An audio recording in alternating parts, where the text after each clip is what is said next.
I'm your host, Peter Komendowski, and welcome to Surviving Bad, where we explore Iowa's stories of survival, hope, and inspiration. Today, we look at Iowa's gambling problem and how the Iowa Department of Public Health is working to help heal the damage of some of the unintended consequences of legalized gambling. People face many challenges in their lives, and as with problem gambling, people may need help to overcome them. Eric Priest joins us today to talk about some of the ways that Iowa's trying to do just that, help people in trouble. Eric, welcome to the show. Tell us a little bit about yourself, your program, and why you're here. Peter, well, thank you for the invitation of being here. It's an honor and privilege. I work with the Iowa Department of Public Health. I've been there about a little over 10 years now, and came to public health after 25, 30 years of working out in the field as, starting as a counselor, and soon became a clinical supervisor, executive director, all working in the substance use disorder field back in Ohio, and came here to Iowa in about 2005 and found my way to the Department of Public Health in 2010, and just really continue on to figure out ways how to use the gifts that I have to help folks here in the state of Iowa who may be being impacted by substance use disorders. And about 7 or 8 years ago, took on the task of being the gambling guru, I guess, for lack of a better term, here in the state of Iowa, and have learned a lot over the last 8 years as I've managed the problem gambling services here in the state of Iowa, which are available to just about anyone across the state in all of our 99 counties where they might be impacting. But, really within the context of today, Peter, is getting an opportunity to talk a little bit about what does gambling look like in the state, how is it impacting the state and Iowans, both young and old, and getting to share a little bit about the story about what we've learned, the efforts that we've got in place to assist those that might be struggling with their gambling, and really to provide a message of hope and opportunity for those that might be impacted negatively from their gambling. What are the primary sort of gambling enterprises in the state today? Because some of that's changed recently with online things. Yeah, no, it's a great question, Peter. It's actually quite a diversified gambling opportunities within the state. Many of your viewers would be familiar with like the Iowa Lottery. There's a lot of different Iowa Lottery tickets and things that are going on, whether you're playing the Lotto or Mega Millions or doing scratch tickets or pull tabs. All of those are available through the Iowa Lottery. There's about 2,400 vendors across the state of Iowa. That sounds like a really big number. For the adults in the room, they've maybe been to a bar or other establishment. There's about 5,600 amusement devices where, they put money in to play a game, at a, maybe a bar or an eating establishment, and, they can win prizes like free food and drinks while they're at the establishment. Then there's certainly the casinos in the state of Iowa. We have 19 casinos that are regulated by the Iowa Racing and Gaming Commission, and then we have 4 tribal casinos within the state of Iowa as well, associated with three different tribes. The casino industry, there's, I believe, 13 different operators that are operating those 19 casinos within the state. And certainly of new, everyone's aware of, if they've been watching TV recently, is a lot of ads on the TV for the new sports books and sports wagering within the state, which was legalized back in August of 2019. And then another piece of that is the social and charitable gaming within the state, where there are, whether it's churches or other nonprofit organizations within the state, have the opportunity to participate, provide, as a way of, raising dollars to support their causes, doing bingos and raffles and that type of thing. So the landscape is pretty wide. And certainly some would even say that it's as close as your phone now, with sports wagering applications that are on there certainly now.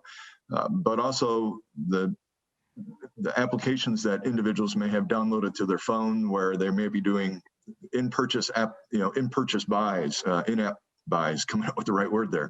But that, whether it's Candy Crush or others, where they want to buy skins or buy extra lives and that type of thing, is, there's a blurring of, is that gambling or not? And depending on who you talk to, some would say it's absolutely gambling. Others would say, not so much. But it is we have a lot has happened in the last 35 years in the state of Iowa with gambling, and it has become very much a normalized part of what we do here in Iowa. Now, if I understand correctly, the actual hard age limit for gambling in Iowa is at 21? Yes, 21 is the gambling age here in the state of Iowa. And there are certainly, it's well regulated. So there are, whether you're trying to get into a casino or you are, trying to register for a sportsbook account, and, there are measures in place to make sure that you're of legal age to do so here in Iowa. Now, there was a question in years past about youth and gambling, and what do we see the primary risks for children? Is there a chance that we maybe idealize gambling, or is this primarily an adult problem that we're dealing with? Well, certainly a lot of the information that we have is on the adult side, where we know, anywhere from 1% to 2% of the population would meet that criteria of a full gambling disorder, where they have been so impacted that, they have this diagnosis that can be made with them. That equates for, if people aren't familiar with, well, what the heck would a gambling disorder be? Would be, like a substance use disorder where they're having a problem with alcohol, or maybe they're having a problem with an illicit substance like marijuana or methamphetamine. Certainly, you've done shows on all of those. So, gambling disorder has the same sort of criteria that, where it's having these negative impacts. And, it falls into the category of, an other addiction, even in the DSM-5, which is the statistical manual, which came out about 7 years ago or so, I think in 2013, 8 years ago now. And then what was really interesting when they were doing this consideration about what is gambling and how should it be classified, is they started doing brain imaging of brains of individuals who had a gambling disorder. And what they found out is that the regions of the brain that light up, the reward system of the brain that lights up when you use a substance like alcohol or cocaine or methamphetamine, the people who have a gambling disorder, the same thing happens in their brain when they gamble. It lights up that reward system. It overstimulates that reward system. And so it sort of can create this craving of wanting to continue to have the feeling, which is much like what happens when people who progress into a substance use disorder. So when you're going back to, kind of your question around, well, how does this impact kids? Is, well, we know historically just about any addiction that if you start overstimulating that reward system in the brain at a very young age, when the brain's not fully developed, because remembering, most people's brains aren't fully developed until they're about 25, 26 years old. So when you're doing activities at a young age, whether it's using a substance or whether you're gambling, you're potentially overstimulating that part of the brain, which then can cause some susceptibility and vulnerability to having an addiction, whether it's related to a substance or to gambling. Well, these are great. We're going to take a short break, Eric, because I probably need a deep breath. This is really fascinating. We come back, we're going to continue our conversation with Eric about problem gambling and some of the possible solutions. Stay tuned. You don't want to miss this.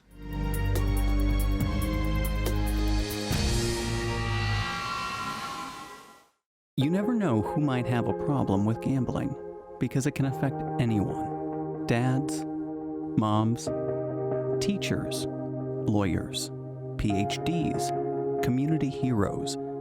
But there's one thing we want you to know. It doesn't matter who you are, it just matters that you get help. Contact 1-800-BETS-OFF to talk to people who can help you get your life back with no judgment, just help. When you need support, we're your team. I may never have met you. We don't go way back. Maybe we wouldn't even be friends if we did. But when you wear a mask, you have my respect. Because your mask doesn't protect you. It protects me. I wear my mask to protect you. Mask up, America.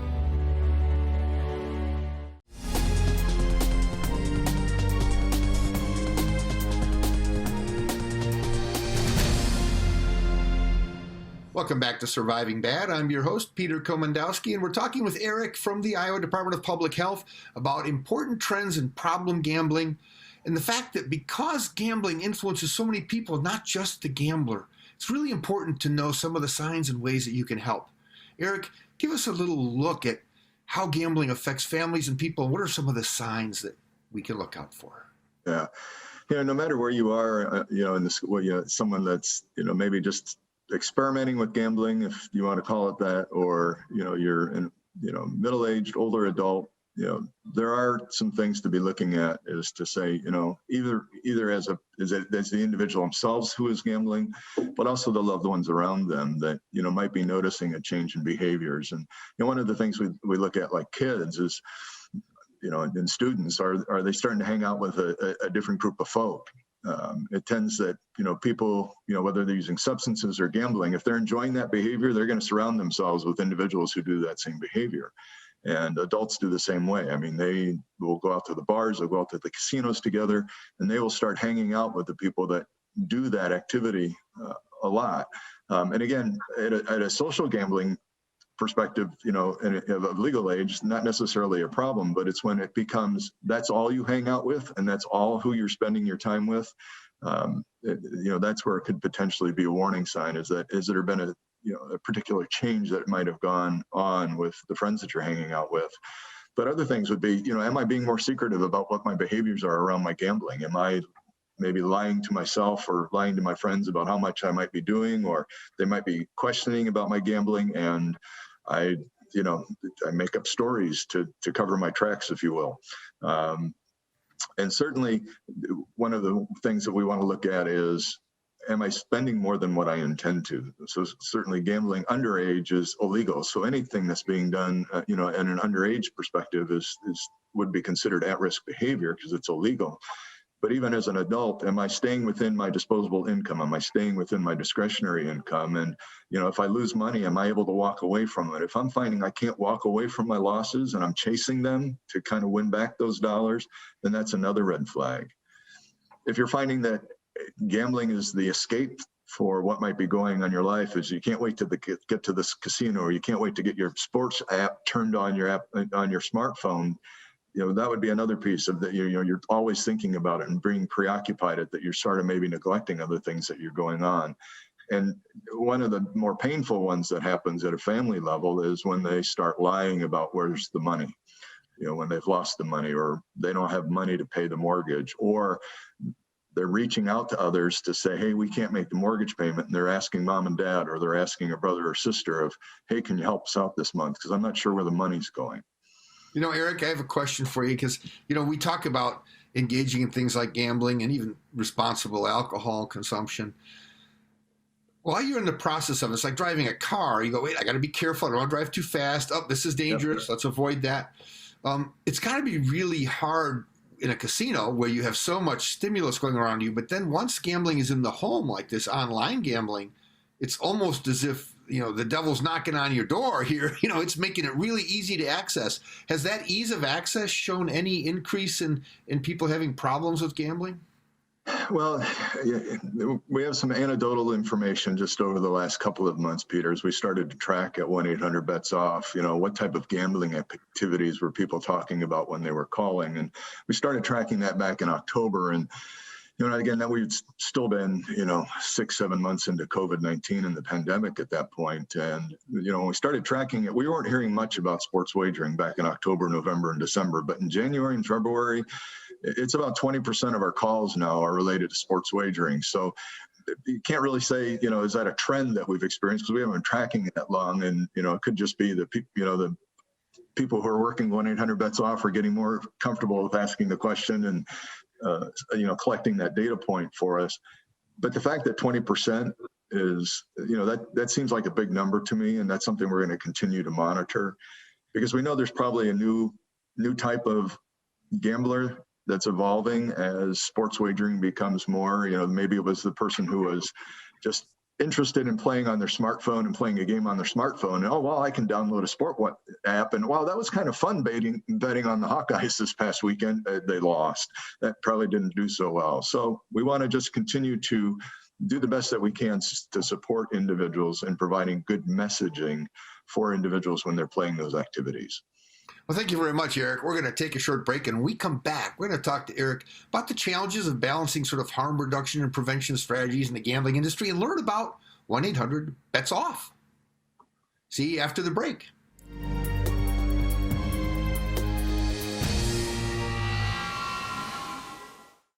As the COVID-19 vaccines become available, you might be asking yourself, should I get it? And if I do, Will I be able to go about life without putting my family at risk?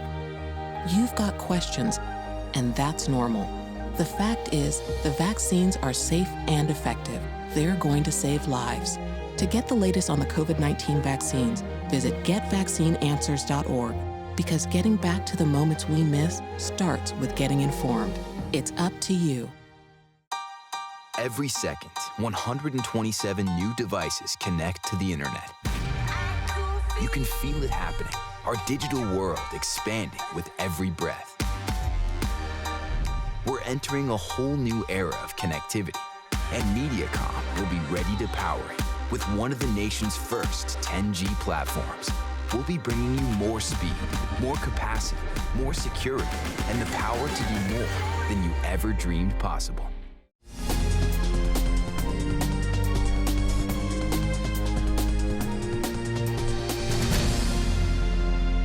Welcome back to Surviving Bad. We're talking with Eric about social issues that come to the forefront when gambling turns into a problem and how people are affected. And most importantly, about what Iowa's doing to try and help people that have a problem, especially a program called Bets Off. Eric, tell us a little bit about what that does. Yeah, so 1-800-BETS-OFF has been around, oh gosh, I think we're pushing 25, 26 years now. And simply it's a phone number. It's a program, 1-800-BETS-OFF. We used to have a corresponding website, 1-800-BETS-OFF.org. And it was really developed as one of the first helplines, even across the country, to help individuals who might be impacted negatively from their gambling. And not just those, and that would not even be, the gambler themselves, but also the family members, whether it's a child, whether it's a spouse, whether it's a loved one, a concerned family or friend. And the whole premise was really just to provide information and referral to help people get connected with treatment professionals and/or prevention professionals within the state, and get access to the information and resources that they might need to help them navigate through what they might be experiencing in their, personal and their professional lives. Eric, I have a question. When in the past, we all knew somebody that had been banned from a casino or prohibited themselves, even did a voluntary ban. When people recognized it was a problem, they could distance themselves from it. Well, we know how hard it is for people to distance themselves from a cell phone if they're using, say, online gambling stuff. And that's the same vehicle that goes to 1-800-BETS-OFF. I mean, if I'm a kid and I'm looking at M&Ms or spinach, which one am I going to pick? What are you guys sort of working on to make sure that these efforts are really effective? Yeah, and part of it's legislatively required in the gambling industry, whether it's the Iowa lottery, whether it's the casino industry in the state. They're required to have 1-800-BETS-OFF messaging on all of the materials that go out. And so it was no surprise that when sports wagering was legalized in the state, that the legislators made sure that there were specific conditions within that legislation to ensure that there were responsible play messages, and the ability to limit money and time being spent on a sports book application, and that 1-800-BETS-OFF messaging would be there so that they knew that there was always, a click, a phone call away, whether it was a chat, that help was always there 24/7, 365 for them. Now, I've had some people talk to me personally about the show before we did the show and said, hey, make sure you ask this question, because we've learned that people that are dealing with recovery and substance use disorder have a real hard time when all these betting things come on television, all this advertising, and that really threatens the same recovery aspect in substance abuse with a different kind of dopamine response, like you mentioned earlier. How does that sort of enter in the equation of trying to help people? Yeah, and we're learning a lot about that, Peter. And one of our responses back, and we've been floating this, sort of not necessarily officially, but we have a brand new 1-800-BETS-OFF, be number one at getting help campaign, and we've really tried to target some dollars, to get our messaging out about be number one at getting help. That it's courageous, it's great, it's awesome to pick up a phone, do a chat, do a text, send us an email and reach out for the help that might be needed.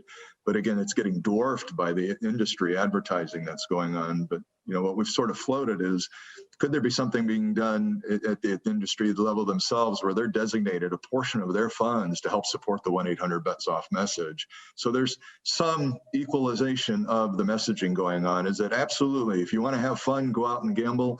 But we also know that for some of you who are watching this advertising, it may be triggering for you, and know that 1-800-BETS-OFF is there for you. Just pick up the phone, talk to somebody, help de-escalate yourself and keep yourself safe. And then because this influence is so widespread, we want to, I guess we're going to come back after a break and talk about what people can do, because gambling can really affect family members, children, and other people. And maybe that's where an intervention would be. I mean, you know, if you see somebody that gets involved in crime or drug use, a lot of times public safety and police are an intervention. But when it comes to gambling problems, since they're primarily financial, that intervention falls on the shoulders of families, and relatives, and friends. After a break, can we talk about some advice for people to get a better grip on how to keep their family safe and help those that are in trouble? Absolutely. Thank you, Eric. After a short break, we'll invite Eric to share some final comments and some good advice. You don't want to miss this.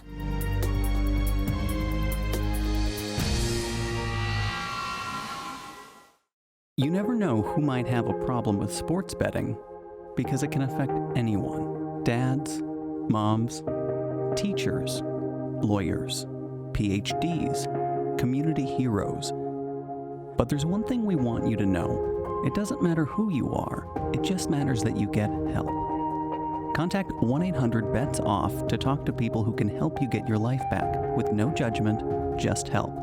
When you need support, we're your team. Today, more than ever, you need fast, reliable internet. At Mediacom, we want you to know you can count on us. Our fiber-powered 100% gigabit technology network was built for the future. We have enormous capacity and power and 99.99% network reliability. So even though these are uncertain times, we're prepared, and you can be certain we'll keep your world connected.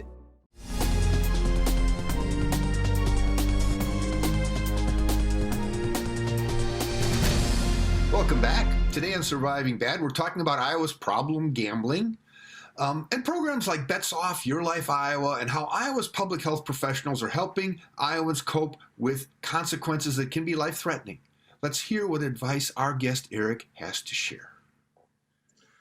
Yeah, well, thanks, Peter, again. And you know, many people are very familiar with 1-800-BETS-OFF. I think we have about 90% name recognition across the state. And one of the challenges that's happened, and certainly as we have restricted or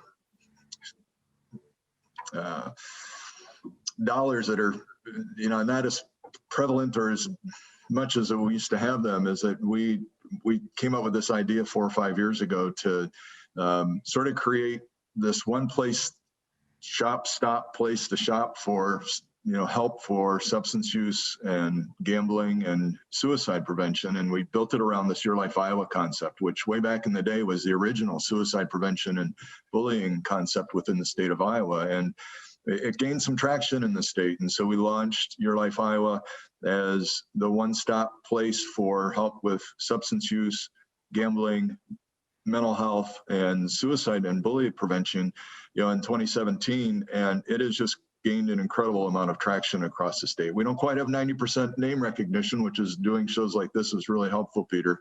But really to let, you know, no matter what age you are, whether you're a teenager, whether you're a student, whether you're a youth, whether you're adult, whether you're elderly, is 1-800-BETS-OFF is your everyday life support, no matter what might be going on. And if you're calling about something that may not be in our wheelhouse, we are going to get you the help that you need. We're going to find that resource for you in the community because it's so vital. No matter where you are on the continuum, Peter, where you're trying to just start to figure out what's going on with whatever your relationship with an addiction or a substance or a mental health, you know, concern might be, or you're someone who's in recovery, you know, as we talked a little bit on the earlier segment, and, you know, I just saw a commercial and I'm triggered and I need to talk to somebody. That's what 1-800-BETS-OFF is for. That's what Your Life Iowa is there. And people can go to yourlifeiowa.org and they can initiate either via phone call, via chat, via text, or even an email if they'd like to get the help that they might be looking for. You know, Eric, I get to go work with people all over the state and talk to schools and prevention people. And it's become part of that quiver to say, hey, go to Your Life Iowa, because everybody, takes a village. It takes everybody. And you may believe strongly in your church group and your community prevention organization. That doesn't mean you can't embrace all of the different opportunities there. And I know that Your Life Iowa attempts to embrace all those opportunities statewide. What would you think to say to somebody if they were sitting here listening to the show? Because sometimes people think, yeah, Your Life Iowa, one-stop shopping, the Amazon for all the problems in the world. What makes it different? Well, I think part of it, Peter, is just the sense that so much of this is interrelated. It's usually just not one thing.